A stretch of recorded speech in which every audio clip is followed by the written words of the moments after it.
Rennes, octobre 1996. Un mardi matin ordinaire. Sophie Leclerc, 22 ans, embrasse son bébé Léo endormi dans son berceau. Elle murmure à son mari Thomas qu'elle descend acheter du pain et des couches à la supérette 300 mètres plus bas. Elle prend son sac à main mais laisse son manteau accroché dans l'entrée. Il fait frais dehors mais elle dit en souriant « J'en ai pour 5 minutes ». La porte se referme doucement pour ne pas réveiller l'enfant. Sophie descend les escaliers. Elle ne reviendra jamais. 5 minutes deviennent 1 heure, puis 2. Thomas berce Léo qui pleure de faim. Il appelle la supérette. Personne n'a vu Sophie. Il descend lui-même, l'enfant contre sa poitrine, scrutant chaque rue, chaque visage. Rien. Le pain n'a jamais été acheté. Les couches non plus. Les caméras de surveillance de l'époque, rares et de mauvaise qualité, ne montrent rien. Sophie Leclerc a disparu entre son immeuble et un commerce situé à 300 mètres. Comme si elle s'était évaporée dans l'air froid d'octobre. 24 ans plus tard, en janvier 2020, une femme entre dans une gendarmerie près de Bordeaux, à 600 km de Rennes. Elle porte des vêtements usés, démodés, comme sortis d'une autre époque. Son visage est creusé, marqué par une souffrance invisible. Elle demande d'une voix tremblante à voir son bébé Léo. Les gendarmes échangent un regard perplexe. La femme insiste. Elle doit rentrer chez elle. Son mari l'attend. Son fils a 6 mois. Elle ne sait pas que Léo a 24 ans. Pour elle, le temps s'est arrêté. Avant de continuer, j'aimerais savoir où vous regardez cette vidéo en ce moment. Écrivez en commentaire votre ville et l'heure qu'il est chez vous. Cela crée une vraie communauté entre nous. Et j'adore vous lire. Si cette histoire vous intrigue déjà, n'oubliez pas de vous abonner et d'activer la cloche pour ne manquer aucune de nos enquêtes sur les affaires non résolues de France. Un petit like aide énormément la chaîne à grandir. Merci infiniment pour votre soutien. Maintenant, revenons à notre histoire et découvrons ce qui s'est réellement passé ce matin d'octobre 1996. Octobre 1996. Rennes vit au rythme tranquille d'une ville moyenne de Bretagne. Les Français découvrent Internet dans les cybercafés. La mode est aux jeans taille basse et aux blousons en jean. Sophie et Thomas Leclerc habitent un petit appartement au 3e étage d'un immeuble des années 70 dans le quartier de Maurepas. Ils sont jeunes, amoureux, et leur fils Léo, né 4 mois plus tôt, est leur fierté. Sophie travaille à mi-temps, dans une crèche. Thomas est mécanicien dans un garage proche. Leur vie est simple, modeste, ordinaire. Ce mardi 22 octobre, Sophie se lève vers 7 heures. Elle prépare le biberon de Léo pendant que Thomas se rase dans la salle de bain. L'appartement sent le café et le talc pour bébé. Sophie porte un jean clair, un pull bordeaux tricoté par sa mère et des baskets blanches. Pas de bijoux, juste son alliance. Elle vérifie le sac à langer, compte les couches restantes. Il n'en reste que 3. Elle note mentalement d'en acheter en descendant chercher le pain pour le petit déjeuner. Rien dans cette matinée ne laisse présager ce qui va suivre. Vers 8h15, Thomas part travailler. Il embrasse Sophie et caresse la joue de Léo qui vient de se rendormir après son biberon. Sophie a prévu de rester à la maison toute la journée. Elle doit faire une lessive, repasser et appeler sa mère dans l'après-midi. Vers 8h40, elle décide de descendre rapidement, avant que Léo ne se réveille. Elle enfile ses baskets, prend son sac à main contenant son portefeuille et ses clés. Elle hésite une seconde devant son manteau, puis secoue la tête en souriant. La supérette est juste en bas. 5 minutes. Inutile de s'encombrer. La supérette, le panier frais, est située rue de la Mabilès, à environ 300 mètres de l'immeuble des Leclerc. Pour y aller, Sophie doit traverser un petit parking, longer un square avec des bancs et une balançoire, puis emprunter un trottoir bordé de tilleuls. Le trajet prend moins de 5 minutes à pied. Le quartier est calme, résidentiel. Quelques voisins sortent leurs poubelles, quelques voitures passent lentement. Rien d'inhabituel, rien de menaçant. Pourtant, Sophie Leclerc ne reviendra jamais de cette course banale. Elle disparaît littéralement entre son immeuble et cette supérette. Vers 10 heures, Thomas reçoit un appel affolé de la voisine du dessous. Elle entend Léo pleurer depuis plus d'1 heure. Thomas rentre en urgence, grimpe les escaliers 4 à 4. L'appartement est vide. Léo hurle dans son berceau, le visage rouge, trempé de larmes. Pas de traces de Sophie, pas de mots. Son manteau est toujours accroché. Son téléphone portable, un vieux Nokia à touche, est posée sur la table basse. Thomas appelle la supérette. Le gérant vérifie. Non, aucune jeune femme correspondant à cette description n'est passée ce matin. Thomas sent son cœur se glacer. Thomas Leclerc compose le 17 à 11h30. Sa voix tremble quand il explique la situation au standardiste de la gendarmerie de Rennes. Sa femme est partie acheter du pain à 8h45. Elle devait revenir en 5 minutes. Cela fait maintenant presque 3 heures. Elle a laissé son bébé seul, elle a laissé son téléphone, son manteau, tout. Le standardiste note les informations, pose les questions habituelles. Y a-t-il eu une dispute ce matin? Sophie semblait-elle déprimée ces derniers jours? Thomas répond non à tout. Tout allait bien, tout était normal. 2 gendarmes arrivent à l'appartement vers 13 heures. Ils inspectent les lieux, interrogent Thomas, examinent le téléphone de Sophie. Aucun message suspect, aucun appel étrange. Le dernier SMS date de la veille, envoyé à sa mère. Léo a bien dormi cette nuit, bisous maman. Les gendarmes notent que rien ne manque dans l'appartement. Pas de valise préparée, pas de vêtements disparus. Le portefeuille de Sophie contenait environ 200 francs, suffisant pour acheter du pain et des couches, mais pas pour fuir loin. Les gendarmes promettent de lancer des recherches immédiatement.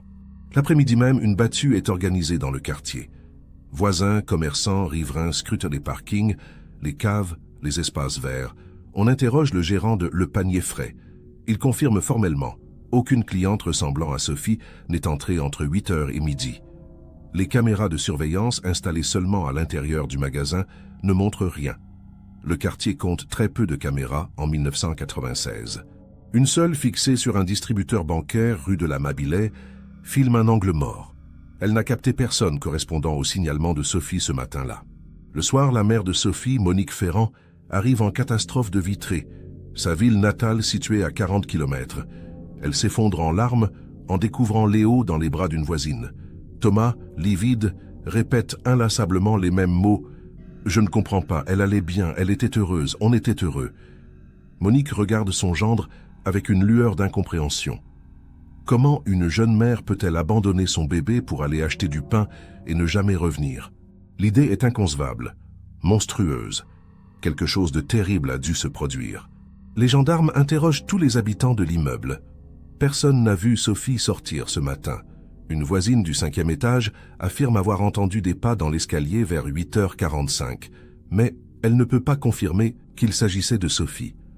Un livreur de journaux dit avoir croisé une femme brune en pull bordeaux près du square, mais il ne peut pas jurer qu'il s'agissait d'elle.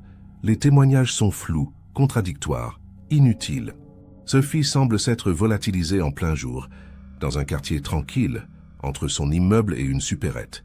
Le lendemain, mercredi 23 octobre, l'affaire fait la une du journal local Ouest-France.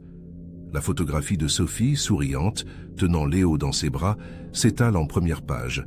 Le titre frappe « Jeune maman disparue à Rennes, angoisse et mystère ». L'article mentionne les circonstances troublantes de la disparition. Aucune trace de violence, aucun signe de fuite volontaire, aucun témoin fiable. L'enquête piétine dès les premières heures. Les gendarmes commencent à envisager 2 pistes principales, l'enlèvement ou la fugue post-partum, mais aucune des deux n'explique vraiment l'absence totale d'indices. Thomas devient rapidement le suspect numéro 1. Les statistiques sont implacables. Dans la majorité des disparitions de femmes jeunes, le conjoint est impliqué. Les enquêteurs fouillent l'appartement, analysent les relevés bancaires, interrogent les collègues de Thomas au garage. Ils cherchent des traces de violence conjugale, des dettes cachées, une maîtresse. Ils ne trouvent rien. Thomas Leclerc est un homme ordinaire, discret, sans casier judiciaire, sans vie secrète apparente. Mais les soupçons persistent. Les voisins commencent à chuchoter. Certains évitent de croiser son regard dans la cage d'escalier. Les semaines passent. Novembre arrive, froid et pluvieux. Les recherches s'intensifient. Des plongeurs inspectent la Vilaine, le fleuve qui traverse Rennes. Rien. Des chiens renifleurs fouillent les bois environnants. Rien. Des avis de recherche sont placardés dans toute la région. Des centaines d'appels affluent, signalant des femmes brunes aperçues dans des gares, des supermarchés, des arrêts de bus. Chaque piste est vérifiée. Chaque piste mène à une impasse. Sophie Leclerc semble avoir disparu de la surface de la Terre. Et pendant ce temps, Léo grandit sans sa mère. Décembre 1996. Thomas doit reprendre le travail. Il confie Léo à Monique pendant la journée. La mère de Sophie s'installe temporairement à Rennes pour s'occuper de son petit-fils. Elle observe Thomas avec un mélange de pitié et de suspicion. Elle veut croire en son innocence, mais le doute la ronge. Comment peut-on perdre sa femme sans explication? Les enquêteurs continuent de harceler Thomas. Ils le convoquent pour de nouveaux interrogatoires. Ils analysent ses faits et gestes du 22 octobre. Ils vérifient ses horaires au garage. Tout coïncide. Il était bien au travail quand Sophie a disparu. En janvier 1997, l'affaire est classée en disparition inquiétante non élucidée. Les gendarmes n'ont aucune preuve, aucun corps, aucun témoin fiable. Sophie Leclerc figure désormais dans les registres des personnes disparues. Son dossier rejoint des centaines d'autres, archivés dans les sous-sols de la gendarmerie. Pour les enquêteurs, deux hypothèses restent ouvertes. Soit Sophie a été enlevée par un inconnu et probablement tuée, soit elle a fugué volontairement pour des raisons psychologiques inconnues. Thomas, lui, refuse ces deux explications. Il sait que Sophie aimait Léo plus que tout. Elle ne l'aurait jamais abandonné. Les années passent. Léo grandit sans connaître sa mère.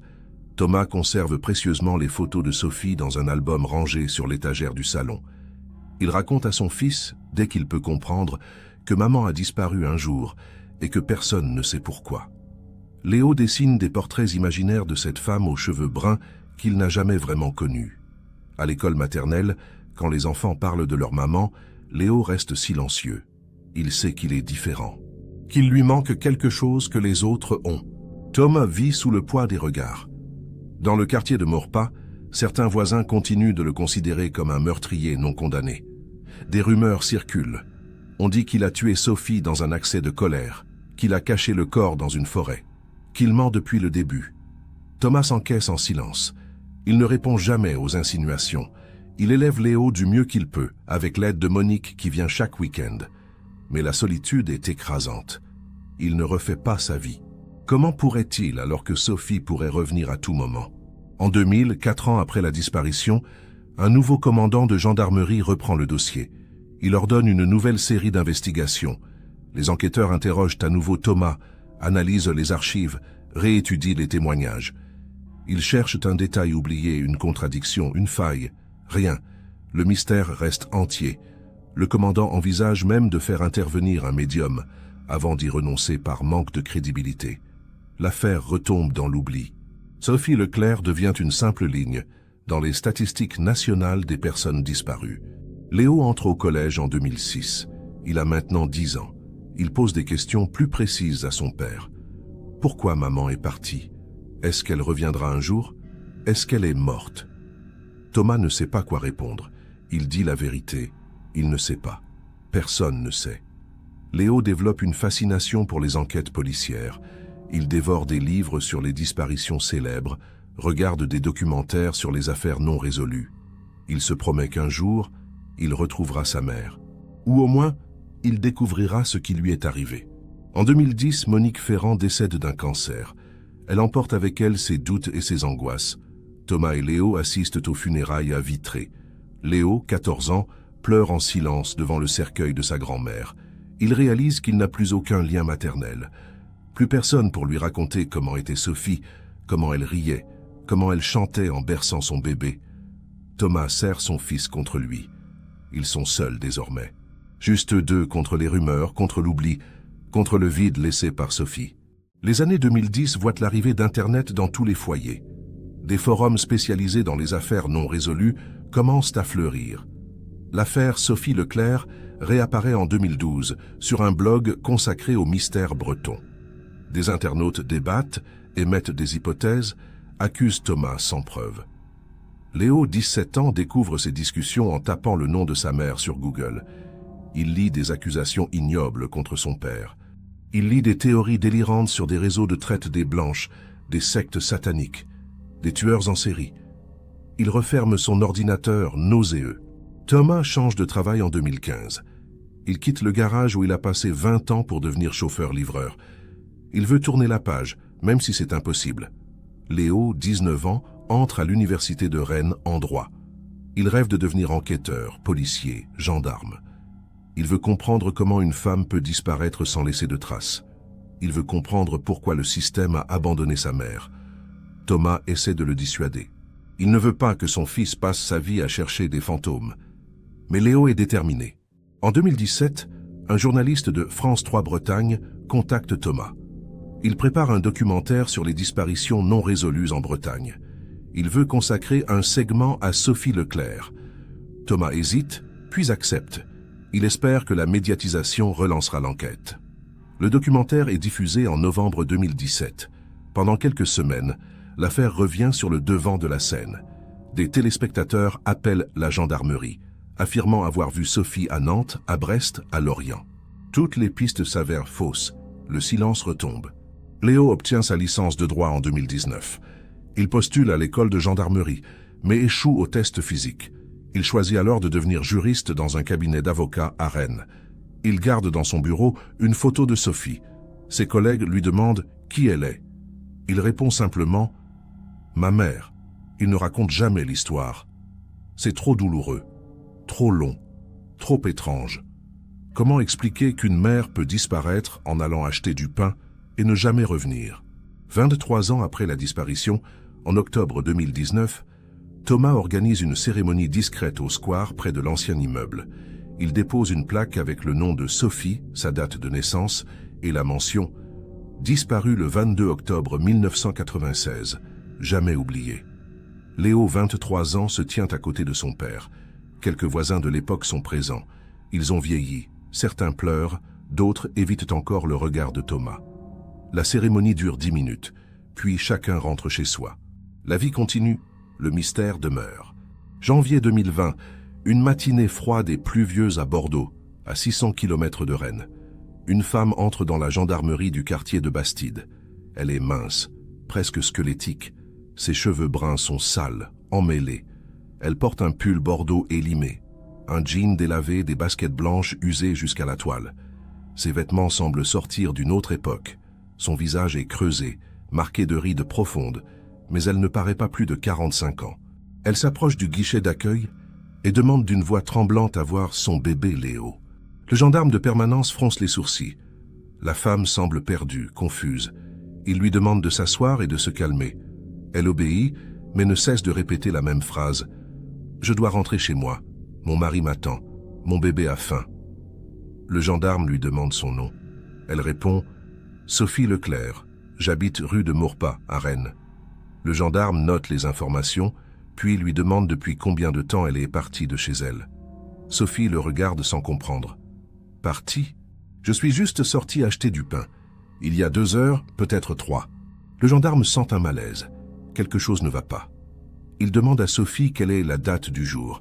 Elle répond sans hésiter « Mardi 22 octobre 1996. » Le gendarme blêmit. Il consulte l'ordinateur, tape le nom « Sophie Leclerc, disparition Rennes ». Les résultats apparaissent. Il lit rapidement. « Disparue en octobre 1996. Jamais retrouvée. Affaire non résolue. » Il regarde la femme assise devant lui. C'est impossible. 24 ans se sont écoulés. Cette femme pense que nous sommes en 1996. Elle ne sait pas que son bébé a 24 ans. Le gendarme appelle immédiatement sa hiérarchie.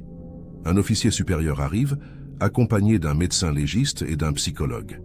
Ils examinent Sophie avec précaution. Elle est désorientée, mais cohérente dans ses souvenirs. Elle raconte qu'elle est sortie acheter du pain et des couches. Elle se souvient du square des Tilleuls, de la rue de la Mabillet. Puis elle se souvient d'une voiture qui s'est arrêtée. Un homme au visage flou, une main sur sa bouche, puis plus rien. Le noir.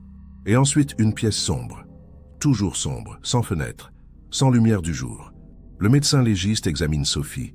Elle présente des signes de malnutrition chronique, de carence en vitamines, de troubles de la vision liés à un manque prolongé d'exposition à la lumière. Ses dents sont en mauvais état. Sa peau est pâle, presque translucide. Son corps porte des cicatrices anciennes, compatibles avec des années de captivité. Le médecin note également des troubles psychologiques évidents. Dissociation temporelle, amnésie partielle, syndrome de stress post-traumatique. Sophie a vécu un enfer. Mais où et comment a-t-elle survécu pendant 24 ans? Les gendarmes contactent immédiatement la gendarmerie de Rennes. Le dossier Sophie Leclerc est sorti des archives. Les enquêteurs n'en croient pas leurs yeux. Une femme disparue en 1996 réapparaît en 2020, persuadée que seulement quelques heures se sont écoulées. C'est du jamais vu. Le commandant de Rennes ordonne une vérification d'identité par ADN. On contacte Thomas Leclerc. Il reçoit l'appel dans la soirée. Quand il entend les mots « Votre femme a été retrouvée », il s'effondre. Léo, présent à ses côtés, attrape le téléphone. Il veut comprendre. Il veut savoir. Le lendemain matin, Thomas et Léo prennent la route pour Bordeaux. Le trajet dure 6 heures. Ils ne parlent presque pas. Thomas conduit, les mains crispées sur le volant. Léo regarde défiler le paysage par la vitre. Il essaie d'imaginer cette femme qu'il n'a jamais vraiment connue. Il a vu des photos, mais il n'a aucun souvenir d'elle. Pour lui, Sophie est une idée, un fantôme, une absence. Maintenant, elle est réelle. Elle est vivante. Et elle pense que Léo a encore 6 mois. Comment va-t-elle réagir en découvrant qu'il a 24 ans? Ils arrivent à la gendarmerie en milieu d'après-midi. Un psychologue les accueille. Il les prévient. Sophie est dans un état de choc émotionnel profond. Elle refuse d'accepter que 24 ans se sont écoulés.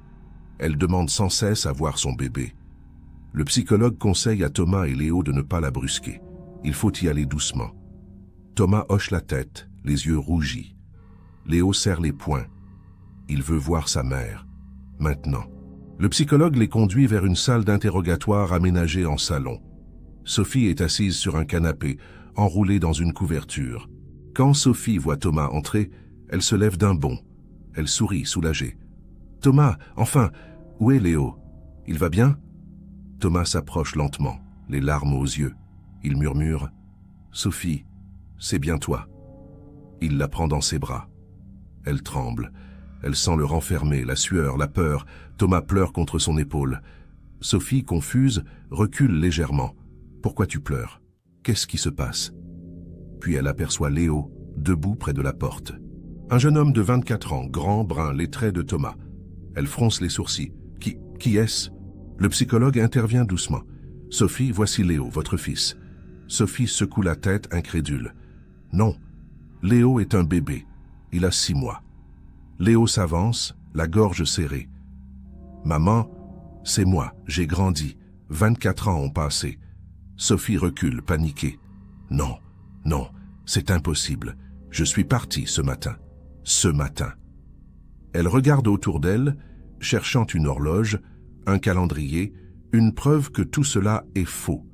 Le psychologue lui tend un journal daté de janvier 2020. Sophie le prend, lit la date. Ses mains tremblent. Puis elle s'effondre, hurlant « Où est mon bébé? Rendez-moi mon bébé !» Sophie est hospitalisée en urgence à l'hôpital psychiatrique de Bordeaux. Les médecins diagnostiquent un traumatisme psychologique sévère, une dissociation temporelle aiguë et des symptômes compatibles avec une captivité prolongée. Elle refuse de manger, demande sans cesse à rentrer chez elle, à voir son bébé. Les infirmières tentent de la calmer, mais Sophie hurle, se débat. Elle ne comprend pas. Pour elle, quelques heures seulement se sont écoulées depuis qu'elle a quitté son appartement à Rennes. Comment 24 ans peuvent-ils avoir disparu? C'est impossible. C'est un cauchemar. Les enquêteurs commencent à recueillir son témoignage, fragment par fragment. Sophie raconte qu'elle marchait vers la supérette quand une camionnette blanche s'est arrêtée à sa hauteur. Un homme en est sorti. Elle ne se souvient pas de son visage, juste d'une silhouette massive, d'une casquette enfoncée sur le crâne. Il lui a demandé si elle connaissait la rue des Glycines. Sophie a commencé à répondre, puis elle a senti une main plaquer un chiffon sur son nez et sa bouche. Une odeur chimique, âcre, puis le noir. Quand elle s'est réveillée, elle était dans une pièce sombre sans fenêtre, allongée sur un matelas sale. Sophie décrit cette pièce avec une précision troublante, environ 3 mètres sur 4. Mur en béton brut, une ampoule nue au plafond, toujours allumée ou toujours éteinte. Elle ne sait plus. Pas de notion du jour ou de la nuit. Une porte métallique verrouillée de l'extérieur. Un seau en plastique pour les besoins. Un robinet d'eau froide fixé au mur. Pas de miroir, pas de fenêtre, pas de contact avec l'extérieur. Juste cette pièce, cette prison, pendant des années, peut-être des décennies. Sophie ne savait pas. Le temps n'existait plus. L'homme venait régulièrement. Sophie ne pouvait pas dire à quelle fréquence. Une fois par jour? Une fois par semaine? Elle ne savait pas. Il apportait de la nourriture, du pain sec, des conserves, de l'eau en bouteille. Il ne parlait jamais. Il portait toujours un masque de ski noir qui cachait son visage. Sophie a essayé de le supplier, de le raisonner, de lui demander pourquoi il la gardait enfermée. L'homme ne répondait jamais. Il déposait la nourriture, remplissait une bouteille d'eau au robinet, puis repartait en fermant la porte à double tour. Le silence retombait. Toujours le silence. Sophie raconte qu'elle a perdu la raison plusieurs fois. Elle criait pendant des heures, frappait les murs jusqu'à avoir les poings en sang. Elle tentait de compter les jours en faisant des marques sur le béton avec ses ongles. Mais elle perdait le fil. Elle oubliait. Elle recommençait. Les marques s'accumulaient sans cohérence. Elle a pensé à Léo chaque jour. Elle imaginait son bébé grandir sans elle. Elle se demandait si Thomas la cherchait encore, si sa mère pleurait, si quelqu'un se souvenait d'elle, ou si le monde avait simplement continué à tourner en l'oubliant. Les enquêteurs posent la question cruciale. Où était cette pièce? Sophie ne sait pas. Elle n'a jamais vu l'extérieur. Quand elle a été enlevée, elle a perdu connaissance. Quand elle s'est réveillée, elle était déjà enfermée. Elle n'a jamais vu de fenêtre, jamais entendu de bruits extérieurs distincts. Parfois, elle percevait des vibrations lointaines, comme des camions passant sur une route. Mais c'est tout. Était-elle dans une cave, un bunker, un entrepôt désaffecté? Impossible à dire. Sophie vivait dans un vide spatial total, une prison hors du monde. Puis un jour, tout a changé. Sophie ne sait pas quand exactement. L'homme est entré comme d'habitude, mais cette fois, il a laissé la porte entr'ouverte. Sophie a attendu, pétrifiée. Était-ce un piège? Un test? Elle a attendu des heures, peut-être une journée entière. Puis elle a compris. L'homme ne reviendrait pas. Elle a poussé la porte. Elle s'est retrouvée dans un couloir sombre, en béton, puis devant un escalier métallique. Elle a monté les marches, les jambes tremblantes. En haut, une trappe. Elle l'a poussée. La lumière du jour l'a aveuglée. Elle était libre. Sophie s'est retrouvée dans une zone industrielle déserte, près de Bordeaux. Des entrepôts abandonnés, des terrains vagues, des mauvaises herbes. Aucune habitation en vue. Elle a marché pendant des heures, désorientée, affamée, terrifiée. Elle ne reconnaissait rien. Les voitures avaient des formes étranges. Les gens portaient des vêtements qu'elle n'avait jamais vus. Tout semblait différent. Elle a fini par trouver une route, puis une gendarmerie. Elle est entrée convaincue qu'elle venait de vivre un cauchemar de quelques heures. Elle ne savait pas que 24 ans s'étaient écoulés. Elle ne savait pas que Léo avait grandi. Elle ne savait pas que le monde entier avait changé. Les enquêteurs lancent immédiatement des recherches dans la zone industrielle décrite par Sophie.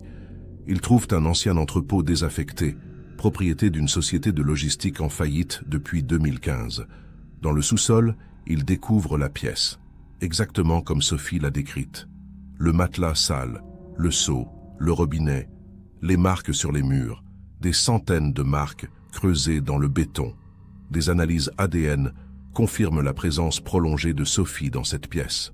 Les enquêteurs sont horrifiés. Cette femme a vécu ici pendant presque un quart de siècle, seule, dans le noir, sans jamais voir le soleil. Mais qui est l'homme? Les enquêteurs fouillent l'entrepôt, cherchent des indices, des empreintes, des traces ADN. Ils trouvent des emballages alimentaires datant de différentes époques, des bouteilles d'eau vides, des restes de vêtements. Mais aucune empreinte exploitable, aucune trace identifiable. L'homme a pris soin d'effacer toutes les preuves. Les caméras de surveillance de la zone industrielle n'existaient pas avant 2010, et celles installées depuis ne couvrent pas l'entrepôt. L'homme reste invisible, fantomatique. Sophie ne peut pas décrire son visage. Elle n'a jamais vu son visage. L'enquête piétine une fois de plus. Sophie passe 3 mois en hôpital psychiatrique. Les médecins tentent de la réadapter progressivement à la réalité. Ils lui montrent des journaux, des vidéos, des photos de Léo à différents âges. Sophie regarde ces images sans comprendre. Ce jeune homme de 24 ans ne peut pas être son bébé. C'est impossible. Son cerveau refuse d'accepter cette vérité. Les psychologues parlent de gel temporel, un mécanisme de défense psychologique extrême face à un traumatisme inconcevable. Pour Sophie, le temps s'est arrêté en octobre 1996. Tout le reste est irréel. Thomas et Léo rendent visite à Sophie chaque semaine. Thomas parle doucement, raconte les années écoulées, montre des photos de famille. Sophie le regarde comme un étranger. Elle voit bien que Thomas a vieilli. Ses cheveux grisonnent. Des rides marquent son front. Mais elle ne peut pas faire le lien. Cet homme de 47 ans n'est pas le jeune mécanicien de 25 ans qu'elle a embrassé un matin d'octobre. Léo, lui, reste silencieux. Il observe cette femme brisée qui devrait être sa mère. Il ne ressent rien, juste un vide immense. Comment aimer une étrangère? En avril 2020, Sophie sort de l'hôpital.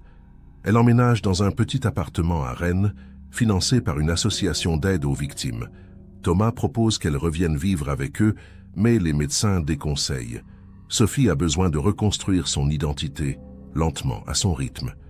Elle suit une thérapie intensive. Elle apprend à utiliser un téléphone portable, Internet, les nouvelles technologies. Tout est étrange, tout est trop rapide, trop complexe. Elle se sent comme une voyageuse venue du passé, larguée dans un monde incompréhensible. Sophie demande à voir des photos de Léo bébé. Thomas lui apporte l'album rangé sur l'étagère. Sophie pleure en découvrant ces images. Son bébé souriant dans son berceau, son bébé dans les bras de Thomas, son bébé faisant ses premiers pas. Toutes ces étapes qu'elle a manquées, toutes ces années volées. Elle réalise lentement l'ampleur de ce qui lui a été arraché. 24 ans de vie, 24 ans d'amour maternel, 24 ans d'existence. Un homme lui a pris tout cela, et il court toujours. L'enquête pour retrouver le ravisseur s'intensifie. Les gendarmes analysent tous les hommes vivant près de l'entrepôt entre 1996 et 2020. Ils interrogent d'anciens employés de la société de logistique. Ils cherchent des individus ayant un casier judiciaire pour enlèvement ou agression. Des centaines de pistes sont explorées. Aucune ne mène à une arrestation. L'homme reste invisible. Sophie participe à des séances d'hypnose pour tenter de se souvenir d'un détail, une voix, une odeur. Rien. Son ravisseur a effacé toute trace de son identité. Il est un fantôme parfait. Léo essaie de créer un lien avec Sophie. Il lui rend visite chaque dimanche. Il lui apporte des fleurs, des livres, des magazines. Ils prennent un café ensemble. Sophie pose des questions sur son enfance, son adolescence, ses études. Léo raconte, mais ses souvenirs semblent appartenir à quelqu'un d'autre. Cette femme assise en face de lui n'a jamais été là. Elle n'a jamais assisté à ses anniversaires, à ses rentrées scolaires, à ses diplômes. Elle est une inconnue qui porte le titre de mère. Léo voudrait ressentir de l'amour, mais il ne ressent que de la pitié. En juin 2020, un journaliste de Le Monde contacte Sophie. Il veut écrire un article sur son histoire. Sophie hésite, puis accepte. Elle espère que la médiatisation aidera à retrouver son ravisseur. L'article paraît en juillet, intitulé « 24 ans dans le noir, le calvaire de Sophie Leclerc ». Il fait le tour de la France. Des milliers de personnes réagissent sur les réseaux sociaux. Certains expriment leur compassion. D'autres doutent de la véracité de l'histoire. Des théories du complot émergent. Sophie est accusée d'avoir inventé son enlèvement pour couvrir une fugue volontaire. Les commentaires haineux pleuvent. Sophie sombre dans une dépression profonde. Elle ne comprend pas pourquoi les gens la jugent, la condamnent, la traitent de menteuse. Elle a survécu à 24 ans d'enfer. Elle a perdu sa jeunesse, son fils, sa vie. Et maintenant, on la traite de manipulatrice? Elle cesse de sortir de chez elle. Elle refuse les interviews. Elle coupe les contacts avec les journalistes. Thomas et Léo s'inquiètent. Ils tentent de la rassurer, mais Sophie s'enfonce dans le silence.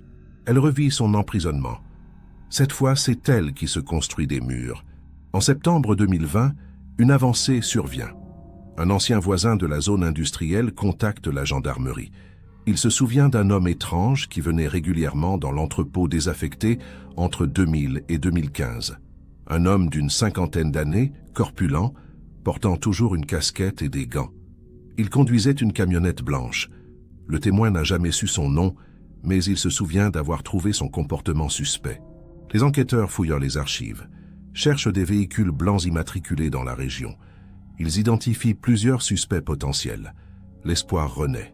En novembre 2020, un homme de 62 ans est arrêté à Libourne, près de Bordeaux.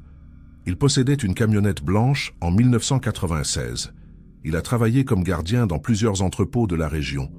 Il vit seul, sans famille, sans amis. Les gendarmes perquisitionnent son domicile. Il trouve des photos de femmes disparues dans les années 90, des articles de journaux découpés, des carnets remplis de notes obsessionnelles, mais aucune preuve directe le reliant à Sophie. L'homme nie farouchement. Il refuse de parler. Les analyses ADN sont en cours. Sophie attend, prisonnière une fois de plus. Prisonnière de l'espoir que justice soit enfin rendue. En janvier 2021, les résultats ADN tombent. L'homme arrêté n'est pas le ravisseur de Sophie. Aucune correspondance génétique avec les traces trouvées dans l'entrepôt. Il est relâché, faute de preuves. L'enquête reprend à zéro. Sophie s'effondre en apprenant la nouvelle. Elle réalise que son ravisseur court toujours, qu'il pourrait être n'importe où, qu'il pourrait recommencer, qu'elle ne connaîtra peut-être jamais son visage, son nom, ses raisons. Thomas la serre dans ses bras. Léo reste debout près de la fenêtre, fixant le vide. Ils forment une famille brisée, réunie par le hasard et détruite par un monstre invisible. Aujourd'hui, en novembre 2024, Sophie Leclerc a 48 ans. Elle vit toujours à Rennes, dans son petit appartement. Elle suit une thérapie hebdomadaire. Elle ne travaille pas, incapable de s'adapter au monde moderne. Elle reçoit une pension d'invalidité. Thomas et Léo lui rendent visite régulièrement, mais les liens restent fragiles. Sophie n'a jamais retrouvé son bébé de 6 mois. Léo n'a jamais retrouvé sa mère. Ils sont deux étrangers, liés par le sang et séparés par 24 ans de ténèbres. L'homme qui a volé leur vie n'a jamais été retrouvé. Le dossier reste ouvert. L'affaire Sophie Leclerc demeure l'une des disparitions les plus troublantes de France. Comment une femme peut-elle survivre 24 ans en captivité totale? Comment un ravisseur peut-il opérer pendant près d'un quart de siècle sans laisser la moindre trace exploitable? Ces questions hantent encore les enquêteurs. Et si vous avez des informations, aussi minimes soient-elles, sur cette affaire ou sur des entrepôts désaffectés, suspects dans la région de Bordeaux entre 1996 et 2020, contactez la gendarmerie de Rennes. Peut-être que quelque part, quelqu'un sait quelque chose. Peut-être que la vérité attend juste d'être découverte. N'oubliez pas de vous abonner, de liker cette vidéo et surtout de rester vigilant. Parce que les monstres existent et ils ressemblent parfois à des gens ordinaires.